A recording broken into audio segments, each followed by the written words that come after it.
Buonasera e benvenuti a quello che è il secondo appuntamento pubblico del coordinamento Libera Scelta di Castelfranco Veneto. Il nostro è il coordinamento di cittadini che si è formato spontaneamente nel maggio dell'anno scorso e fondamentalmente come reazione civica al provvedimento in discussione al Senato, approvato in discussione alla Camera sul testamento biologico. Quindi siamo nati come un gruppo di cittadini di diversi partiti, diverse associazioni, diverse aree politiche o anche semplicemente dei cittadini che sentivano appunto un impegno civico per appunto creare una serie di iniziative e sensibilizzare un po' la cittadinanza su delle tematiche che sembrano molto tecniche ma in realtà riguardano la vita di ognuno di noi. Quindi abbiamo iniziato a fare una battaglia per la raccolta firme sul testamento biologico per chiedere a Castelfranco l'istituzione di un registro comunale dove i cittadini possano autenticare gratuitamente il proprio testamento biologico, che è un procedimento ancora in discussione dall'amministrazione comunale e attendiamo una risposta prima dello scioglimento, insomma, delle amministrative. E poi abbiamo creato un po' di appuntamenti pubblici, il primo dei quali 3 dicembre con Ignazio Marino, Mina Welby, il dottor Pustetto, per parlare appunto del testamento biologico. Quest'oggi invece l'appuntamento è un po' diverso e presentiamo il libro di Pier Giorgio Welby per Castelvecchi Editore, Ocean Terminal. Pier Giorgio Welby è un personaggio naturalmente molto conosciuto per la sua battaglia diciamo di libertà. Il nostro paese è abbastanza strano in quanto molto spesso è lecito fare ma non è lecito dire. Una persona come Pier Giorgio avrebbe potuto tranquillamente trovare esauditi i suoi desideri nel silenzio, in un ospedale, come molte volte accade, invece ha deciso di fare una battaglia pubblica per farla non solo per se stesso, ma per tutte le persone che si trovano nella loro condizione. Quindi intanto gli ospiti di oggi sono naturalmente Mina Welby, per cui chiedo un piccolo applauso, che è la compagna di Pier Giorgio, e poi abbiamo il dottor Mario Riccio di Cremona, che è il medico che negli ultimi giorni ha assistito Pier Giorgio Welby. Il libro di Pier Giorgio è interessante da un altro punto di vista perché ci permette di conoscere quello che è l'uomo Pier Giorgio, perché come avete modo di vedere, comunque ne parlano loro, non voglio entrare e non dilungarmi nel dettaglio, ma appunto sono dei frammenti di un romanzo, ci sono dei disegni suoi e ci permette di cogliere quello che è l'essenza di una persona così straordinaria che appunto ha deciso di fare una battaglia per tutti noi. Infatti insomma credo che sia una cosa che rimarrà nella storia anche per i prossimi anni, insomma. E quindi passo la parola al dottor Mario Riccio che si occuperà appunto di introdurre l'argomento e gli passo la parola. Grazie. Innanzitutto io volevo ringraziare Libera Scelta per aver chiesto di essere qui a commentare, a parlare del libro di Pier Giorgio, ma ovviamente a parlare della vicenda, anche perché, come dirò dopo, faccio un po' fatica, sono un medico, perché sono capace di commentare un libro, poi questo poi per me è particolarmente difficile ovviamente parlarne, è stato un regalo di Mina che mi ha proposto, io ringrazio ovviamente Libera Scelta, in particolare Sanna di Gaetano per l'invito, poi gentilissimi, abbiamo visto anche che la vostra città molto bella, la mostra sui Giorgioni, insomma una grande occasione. Io parlerò un po' del libro e ne parlerò, cercherò di parlarne nella maniera meno, come posso dire, personale rispetto alla vicenda. Poi ovviamente potremo parlare in generale degli argomenti del testamento di vita e della situazione attuale. Avevo letto un altro libro di Pier Giorgio, l'avevo letto quando Pier Giorgio era ancora vivo ed era Lasciatemi morire, volevo conoscere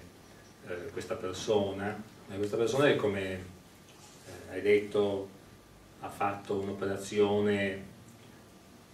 che in questo paese sembra un'operazione quasi eccezionale, mentre solitamente è un'operazione ordinaria. Ci aveva chiesto di interrompere una terapia. Questo libro, che raccoglie i suoi scritti precedenti al gennaio 2006, quindi in pratica quasi un anno prima della sua morte, ci fa scoprire il personaggio Welby prima della sua notorietà maggiore. Nel leggere il libro, anche per come è articolato, il riferimento che lui stesso fa è quello di un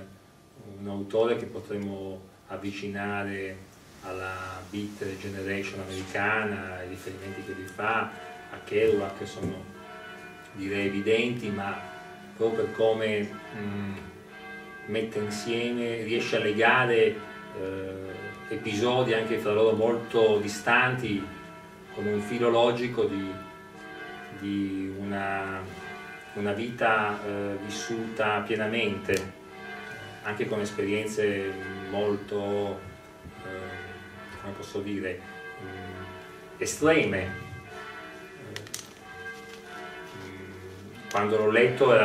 adesso era sconsapevole, ecco, da parte quello che non avevo bisogno di sapere io, ma forse chi ha denigrato Pier Giorgio, chi l'ha offeso,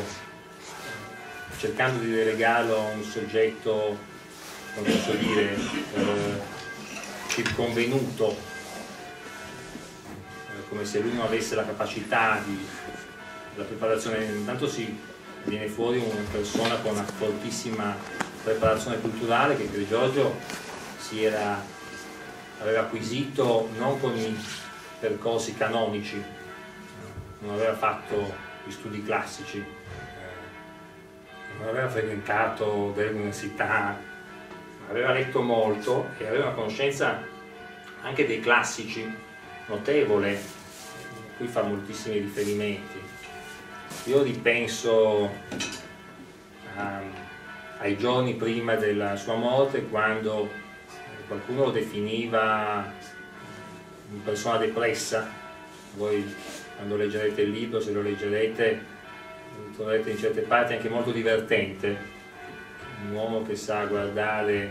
con un'aria divertita la vita, una vita sicuramente segnata subito da questa diagnosi di questa malattia, che ha un andamento capriccioso. Poteva durare poco, la sua vita poteva durare molto, è durata comunque molto più di quanto si pensasse quando le fu fatta la diagnosi. E lui, causa la sua malattia,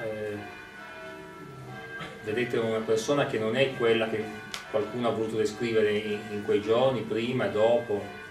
cioè della persona che si sia abbandonato alla malattia, che abbia lasciato che la malattia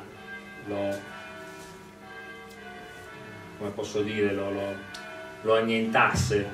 ma una persona che la malattia la conosceva bene, la guardava in faccia, e nonostante la sua malattia non si è voluto, o forse per quello, non si è voluto far mancare, ripeto, anche esperienze estreme. In quegli anni l'uso magari di sostanze stupefacenti rientrava in un discorso molto più ampio dell'allargamento del proprio pensiero. E la parte che mi ha molto impressionato come medico è quando lui descrive, che poi è stato forse il soggiorno, sembrerebbe un soggiorno, neanche un ricovero in terapia intensiva, come lui descrive l'ospedale, in particolare la rianimazione. Io che ci vivo in animazione nella mia vita, il mio lavoro,